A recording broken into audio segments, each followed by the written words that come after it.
ഒരിക്കൽ ഒരു കപ്പൽ തകർന്നപ്പോൾ അതിലെ ഒരു യാത്രക്കാരൻ മനുഷ്യവാസമില്ലാത്തൊരു ദ്വീപിൽ എത്തിച്ചേർന്നു.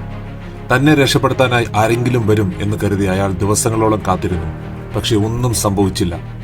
അവിടെ നിന്ന് രക്ഷപ്പെടാമെന്നുള്ള പ്രതീക്ഷ നഷ്ടപ്പെട്ട അയാൾ ഒരു ചെറിയ കുടിൽ ഉണ്ടാക്കാൻ തീരുമാനിച്ചു.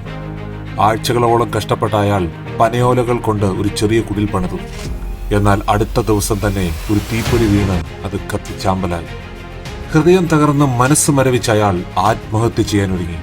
അപ്പോഴാണ് ദ്വീപിനടുത്തേക്ക് ഒരു കപ്പൽ വരികയും അയാളെ രക്ഷിക്കുകയും ചെയ്തത്. അയാൾ ക്യാപ്റ്റനോട് ചോദിച്ചു, ദ്വീപിൽ ഞാൻ ഉണ്ടെന്ന് നിങ്ങൾക്ക് എങ്ങനെ മനസ്സിലായി? അപ്പോൾ ക്യാപ്റ്റൻ മറുപടി പറഞ്ഞു, നിങ്ങൾ തീ കത്തിച്ചു കാണിച്ച അടയാളമാണ് ഞങ്ങളെ ഇവിടെ എത്തിച്ചത്.